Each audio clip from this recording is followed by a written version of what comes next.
Hi, everyone. Welcome back to Authors on the Air. I'm your host, James Latwell. And with us today, we have Cristopher Chambers, and he's going to talk to us about his new book. Just came out this week, StreetWhys. I love the cover, by the way. It kind of sets that tone for the whole book. How are you, Chris? I'm great. I'm very excited that this is finally out. It's been three. I promised a trilogy, and this is the last one. And so we'll see if there'll be more. We'll tease, but I'm glad that at least we've got this stage done.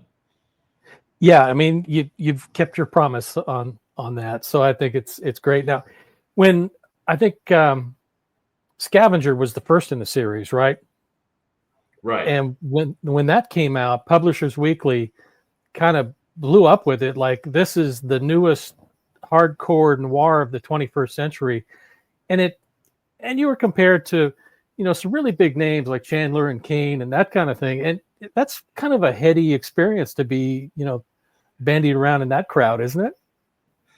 Well, yeah. I mean, it is. I mean, it's kind of like these people that win an Oscar, but then then you don't see them anymore, and they're doing their cereal commercials. But but it really kind of set me to try to do something different. But I always had in my mind three books to really set the tone with the first one, to show somebody something different. Yes. The second one being a transition, and then the third one basically coming back home, if you will, but not coming back home to something really crazy, but coming back home to something more traditional. And so I had that in mind, all along. But again, I mean, I did want to just kind of grab people by the throat with the first one. I'm not going to say that the second one was kind of like me coasting, but some of the critics did say that, though.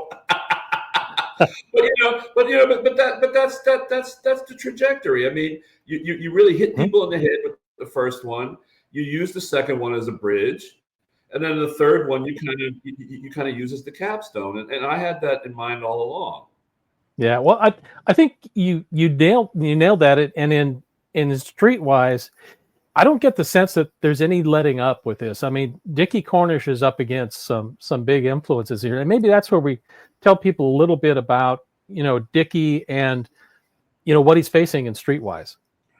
Well, to start off, it's really the third one's really a continuation of the first.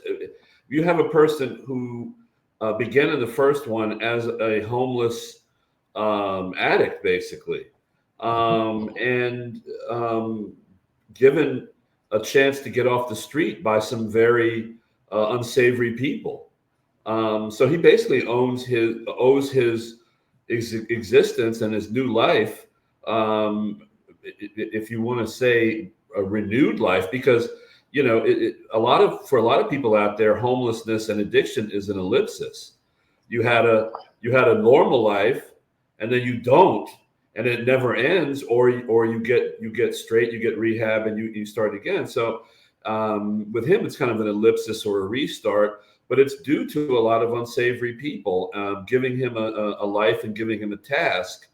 So now in the third book, it's almost a continuation of that, even though he is now settled into his life as a private investigator, but he's still corralled by someone who's unsavory, but in an official capacity, not a criminal capacity, who's basically setting him on a task. He doesn't know what it is yet, but kind of backs his way into that, and he finds out that that's all related. The assistant deputy attorney general, what her motives are, and what he gets himself into when he gets a job with the federal public defender in Washington, D.C., and what he starts to uncover as he goes through these different lines he doesn't think are related at all, and they actually all converge. So it's really a lot of the same.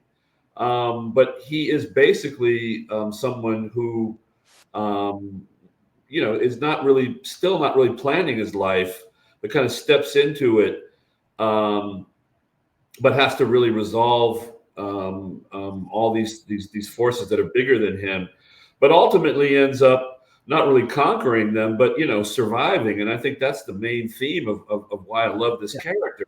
He's not the best and the brightest. He's just the last one standing. And in the end, that's all we can hope for.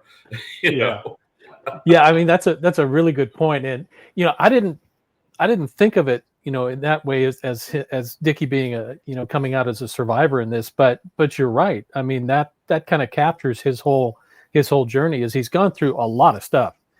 And it's very unusual to have a homeless, addicted person as the main character in a series like you have. But I mean, it really shows this life cycle of people. I mean, people do that and they go through that, and he is a survivor. Yeah, I have to say, I mean, you have, when you go, he's cleaned up by the end of the first one. I mean, semi cleaned up, but in the second one, you see Standalone. When you see his, and again, the name of the book is Standalone. It's not a standalone novel, but he's going through rehab. He's going back to the VA. He's taking his meds. So there's that journey there. By this book, he's not, hearing voices. You had the device from the first novel where the entire novel was written in second person. You have the transition in the second novel between second person and the traditional first person private detective narration. By the third, novel, you have the traditional private detective first person, narration with no backsliding towards, he actually referred to his past mania, with either shame or humor. Whereas in the first book, I mean, you don't know what's going on. You're talking about an unreliable narrator. I mean, he's right. Wacko beyond, all means. So, it's a journey for him, and I want the readers to take that journey with him, and kind of be on his side. But he's still somewhat unreliable, and he does backslide in terms of not really the narration so much, but in terms of the situations, because he is an amateur. He's not really,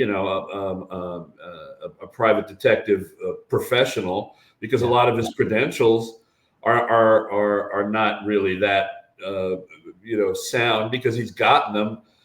I'm not spoiling anything, but from the second book, I mean, he's gotten them from a corrupt police chief. He's gotten them, he's gotten them from people who've been using him, and now he's resting on them now. Because nobody cares that they're corrupt, because he's useful. Right.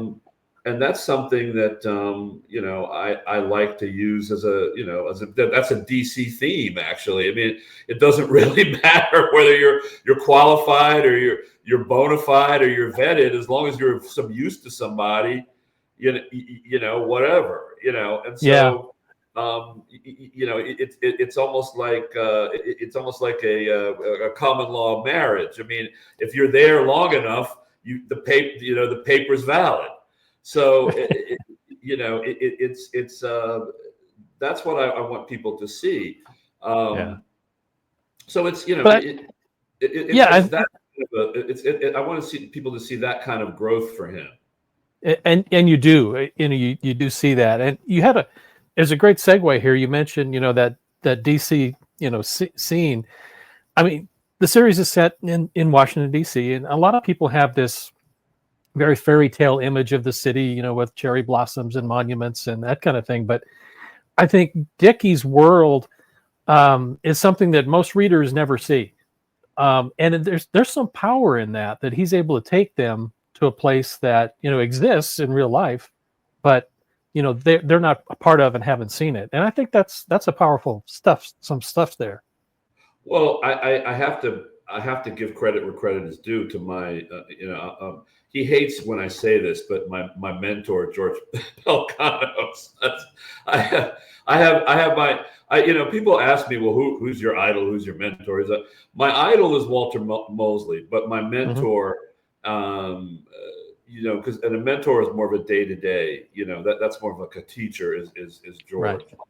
And when he was writing, I think he was the first and only person who was really showing you that side of Washington. I mean, you had in the 1970s big hardcover era, you had people like Robert Ludlum, but that was still more of a James Bondish kind of a thing. I mean, yes, it was Washington, but it was still the monuments and the White House intrigue and the spy stuff. George was the first one to really take it to the streets and really show people that this was a real city with a lot of very interesting aspects to it, just like San Francisco or New Orleans or New York or Detroit or LA or Chicago, and it was a character in and of itself, a very interesting character. But when I was talking to George about doing something different, I mean, he was, we were at the beginning of a real interesting gentrification boom. And a lot of the stuff that he was writing about, that crack house he was writing about was now a place where they were making artisan. It was an artisan bakery. So and I was like, well, where can I go from here? And it's like, well, I mean, I said, well, I got to make the character homeless. I mean, where else can you go? And then where was he making money? I mean, when he wasn't panhandling, he was helping clean out people who couldn't pay their rent. The sheriff would come in and dump their their stuff on the lawn, and the homeless guys would pack it up and so it could be sold. I mean, that's a DC thing. You don't see that, and No. people when they're reading StreetWhys, starting because it just came out, we're like, well, why are the people in the courthouse U.S. Marshals? Well, that's a DC thing. I mean, the bailiffs in the courthouses of DC are U.S. Marshals because we're a weird jurisdiction. I mean, they're not, the state bailiffs like you see in a regular courthouse. So there are different weird things you can glom onto, and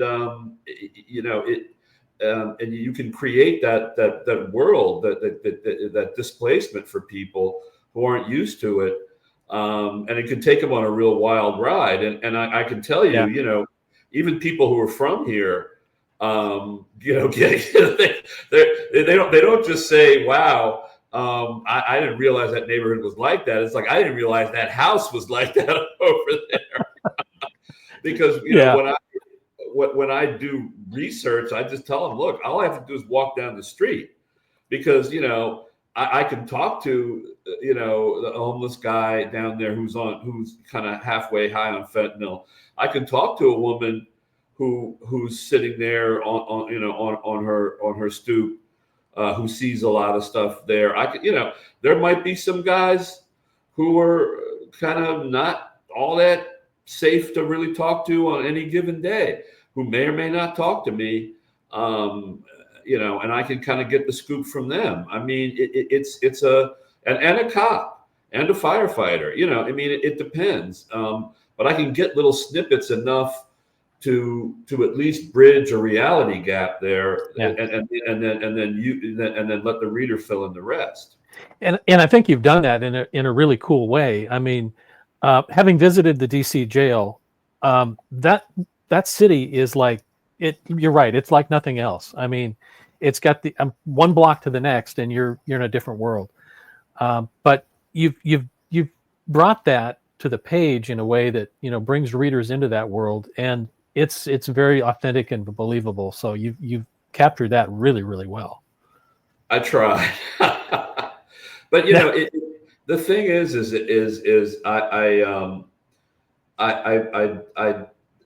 the one aspect, and again, no spoilers, but for this one is that I had,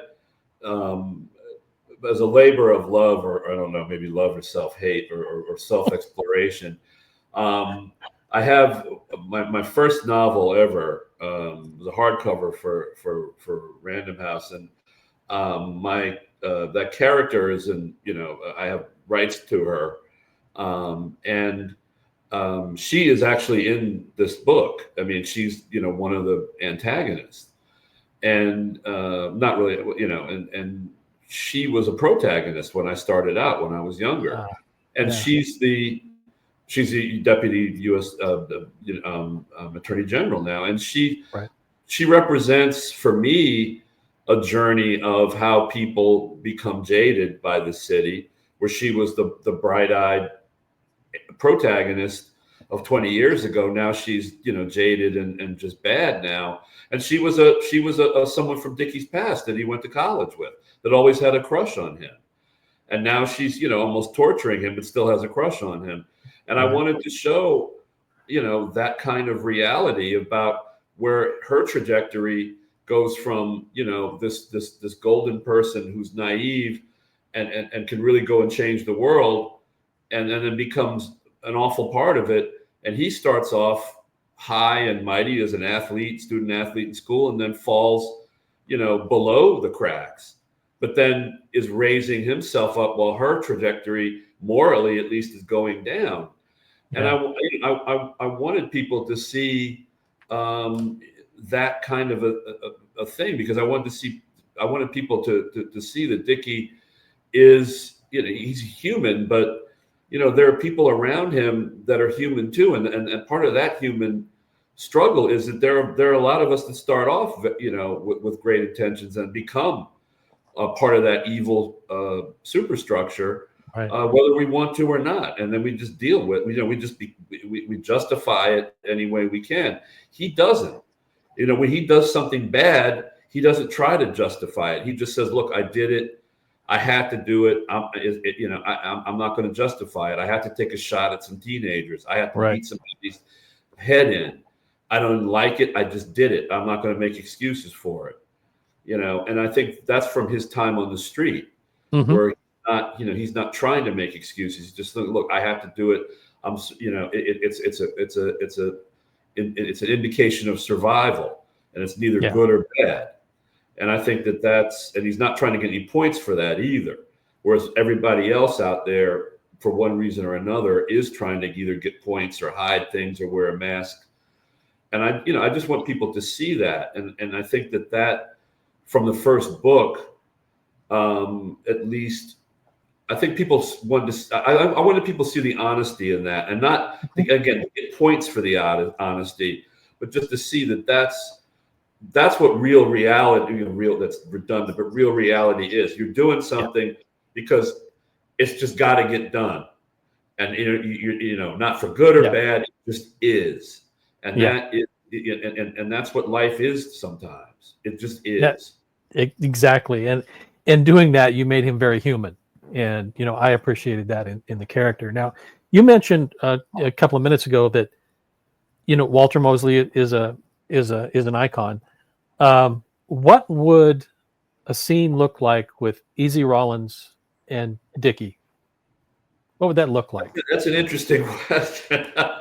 I think. Well, now if you really want to get technical, it would be Dickie talking to an 85-year-old man. And him dispensing wisdom from his porch. But that would be, and in two situations, in two scenarios, that would be very interesting. Easy Rawlins, in his prime, would be a very cool situation, because Dickie's about 55 now, and Easy Rawlins in his prime. Would be an interesting interchange. I would like to see Dickie now talk to an old Easy Rawlins, on the porch, trying to just dispense wisdom. But really, I think it would be him listening very intently because of his survival instincts on the street, and not really, not ignoring him, and being very respectful and intent. I think him talking to an Easy Rawlins now, it would be, I don't think it would be confrontational, but it would be more cynical.